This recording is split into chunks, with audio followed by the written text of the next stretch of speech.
Hello, I'm right in the middle of editing my trip to Tibet.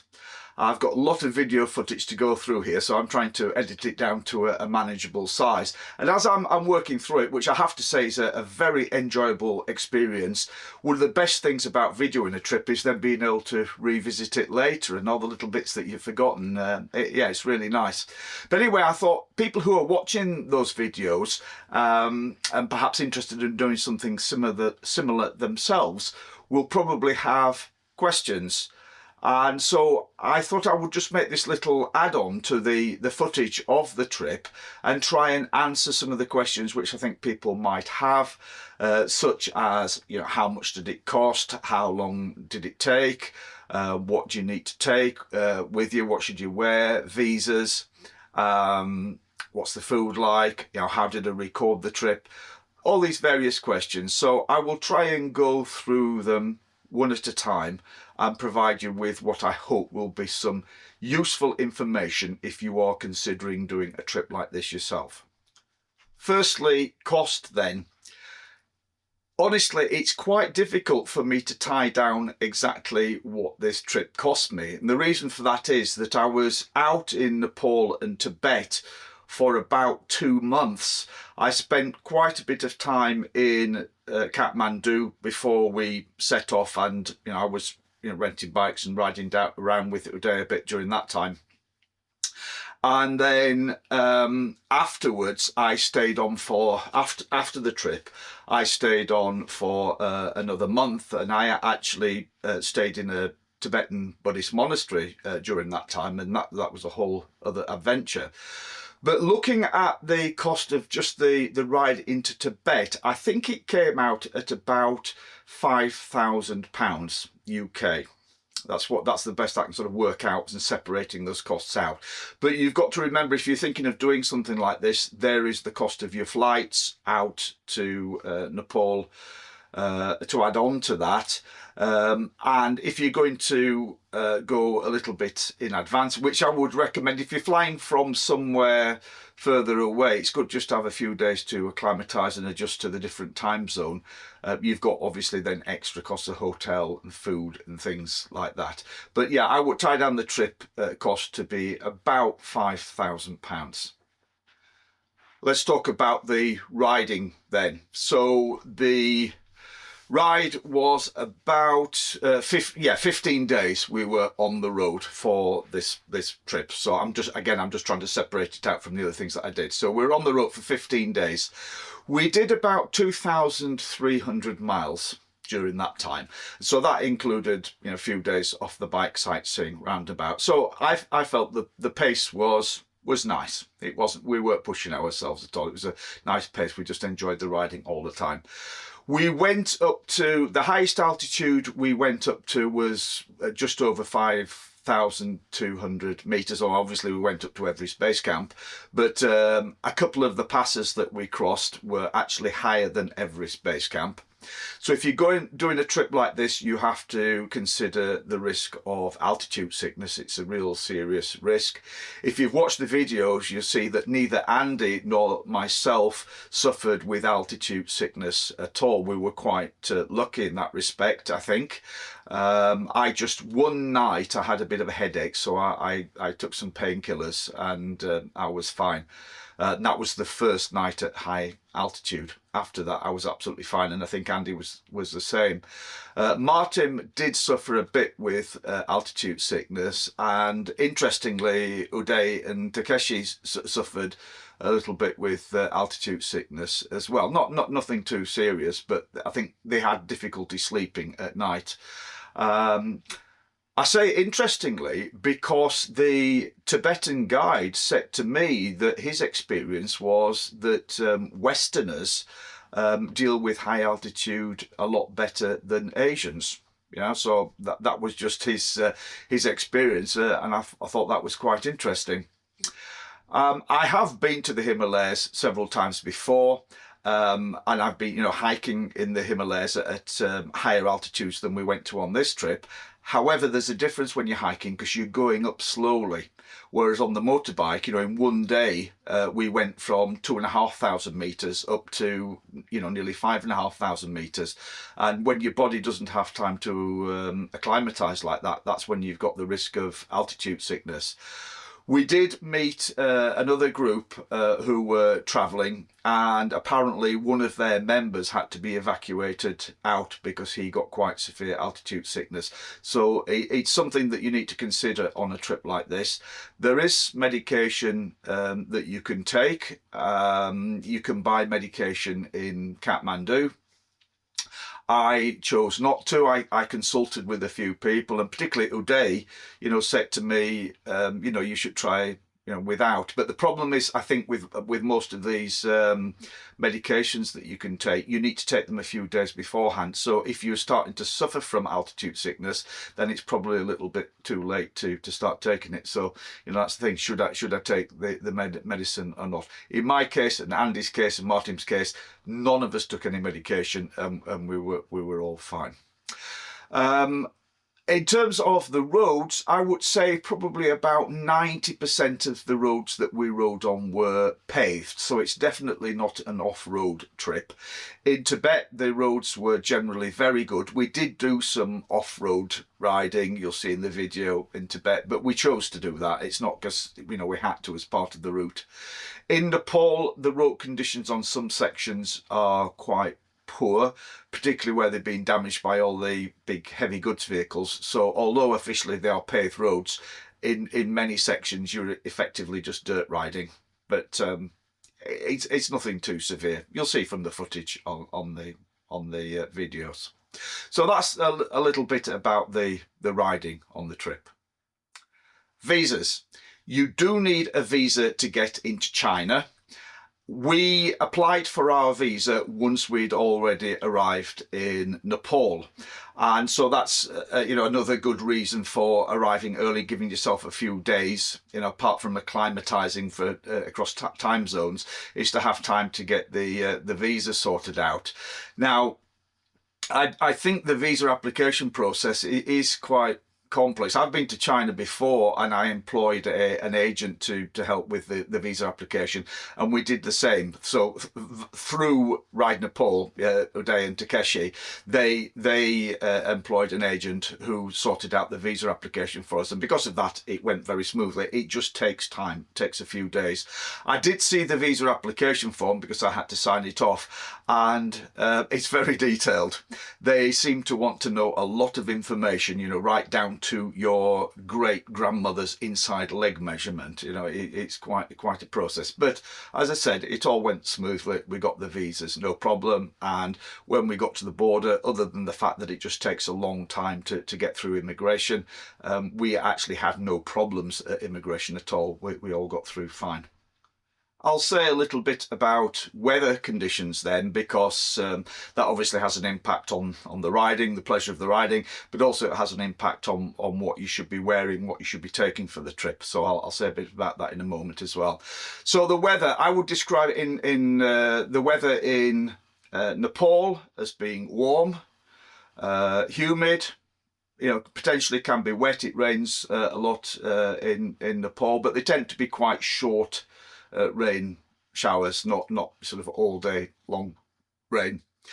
In Tibet, obviously it's much colder, you're at a much higher altitude, but very windy on the plains as well.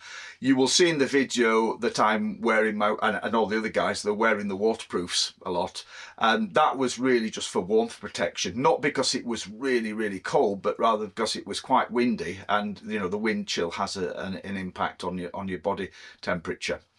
So not extreme at all. I wouldn't describe any of the weather conditions being extreme, but in terms of what you wear to ride, you need to be prepared for that sort of flexibility from riding in quite warm conditions through to quite cold conditions. Following on from talking about the weather, I'll just say a word or two about what to take, particularly what to wear on the bike. Because it was a riding trip, I didn't really take much stuff outside of my riding gear, so I just had a change of clothing for off the bike. So I had a pair of training shoes, a pair of light trousers, couple of spare t-shirts, and puffer jacket for wearing off the bike. The main issue was on the bike having flexible clothing. I believe very strongly in layering your clothing, so I tour all over the world, and I tour in vastly different weather conditions, and I always take the same gear, which is a very flexible system. So I wear the Climb Marrakesh riding gear. I have the jacket and the pants. Andy coincidentally rides in exactly the same. It just so happens that that's what we both arrived at as being sort of flexible.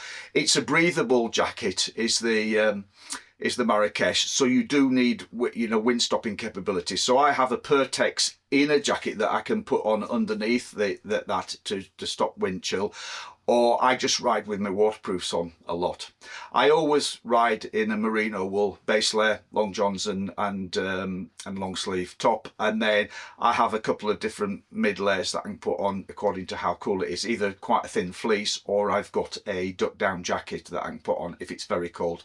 It's never been too cold for me in that. So I've ridden in the States, up in the high Rocky Mountains. I've ridden minus 10 degrees or so, and I've been comfortable in that down jacket. So I feel that's quite a flexible kit for riding in, but that's just my choice. You'll probably notice that the other lads, so Martin, Takeshi Uday, they all had the the textile jackets on, your more traditional textile adventure jackets, and they all seem to be quite comfortable in those. So that's just my choice. I know that when I'm riding, I run hot. I run hot, so if I wear too much clothing, I get uncomfortable. So I sort of err on the side of being able to ventilate, perhaps more than other people.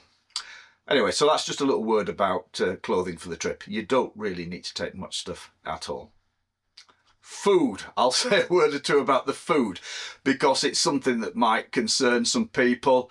When you ride in a country where the food culturally is very different to yours, a lot of people are worried about upset stomachs. It's generally not an issue for me, but again, I think I'm just fortunate. I travel all over the world, and rarely do I get an upset stomach, and on this trip, not at all. Nepalese food is not particularly spicy. The Tibetan food is not spicy at all. What I would say about the food is that I was faced with nothing that I didn't enjoy. Every single meal, whatever we ate, was very nice.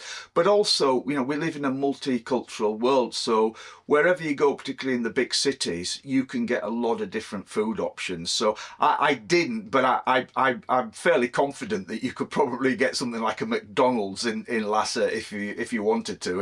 If not actually a McDonald's, something very similar. But I stuck with eating the food that the locals eat. I wanted to try the different foods that they had. So it tends to be a rice-based diet out there, but plenty of options, plenty of vegetarian options, plenty of different meat options, stews, soups. I found the food really nice. For me, that was one of the big attractions of traveling somewhere different is experiencing the different cultures and the different foods. On a slightly different note, I will just talk very briefly about the equipment that I used to record the trip. Somewhere on my YouTube channel there is a more detailed video about what I generally use for equipment, but my philosophy is to keep things as simple as possible, particularly when I'm traveling out on the road like this. I don't want to be carrying a load of camera gear with me, and when you're traveling with other people, you don't want to be holding the group up, holding the party up whilst you're faffing around with complex camera setups. So my philosophy is, if you keep it very simple, you get the footage. You get the footage that you want. The quality may not always be 100%, but I'm willing to sacrifice quality for actually getting the footage without interrupting the flow of the trip and the interflow of the interaction with other people. In particular, I think you will, if you've watched the videos, the audio quality is not excellent on my videos, and I will accept that, and that's because I use no kind of additional audio equipment. So what do I use? Well, all of the on-bike footage is recorded using my GoPro. It's a GoPro Hero 9 Black, so it's quite a few years old, but I've never felt the need to upgrade this.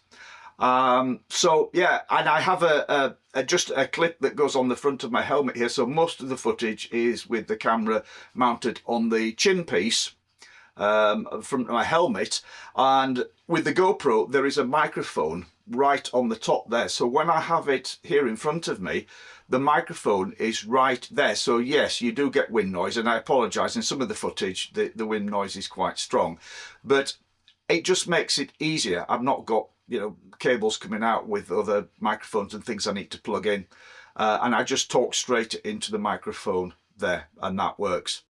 For most of my off-bike footage, I use this, which is my little Sony camera. It's a Sony RX100 Mark IV, and the reason I use this camera is that it records 4K video as well as takes stills, but it's got an excellent zoom lens on it, so it allows me to zoom in, you know, when I'm wanting to capture interesting things off the bike. The microphone, the built-in microphone on this camera is not very good at all, and in the future I may look around for an external mic that I can put on here, because of course when I'm off the bike I've got a little bit more time to mess around setting up the camera and everything, but it's acceptable. You know, I'm not disappointed with the audio footage I got of it. I just, you know, I acknowledge that it's not the best. So that was it. All of the footage is recorded on just those two cameras, and I actually recorded somewhere between 8 and 9 hours worth of footage on the trip, which is edited down into, I don't know, about 2¼ 2 hours 20 minutes, something like, in the videos. That was the hardest bit, editing it down, but very enjoyable part of the process, and revisiting it all again was excellent fun. So I just want to wrap up by talking about my friends that I travelled with, because I do a lot of travelling solo, but when you're travelling a group like this, the people you're travelling with can make or break a trip. Well, certainly that's my experience, and you know, I was very fortunate to travel with such a great bunch of guys on this trip. Andy and I do ride a lot together. Martin from Portugal, such a nice guy, as I hope you could tell on the videos, and Takeshi and Uday from Ride Nepal are two great guys. I've ridden with them before. They're really super guys, and we just all got on really well, and it was nice being in just the small group, just the 5 of us. I don't really like traveling in really big groups, you know. It gave us a lot of flexibility. And, you know, because we were all experienced and capable riders as well, you know, if somebody fancied going off and doing a bit of exploring off-road, you know, we're all game and we could easily do it. So, you know, thanks to the guys that I rode with. They definitely made the experience a fantastic trip. Hope you've enjoyed watching all the videos. Hope this has been useful for you. Thanks a lot. Hopefully see you again soon, but ride safe. Bye.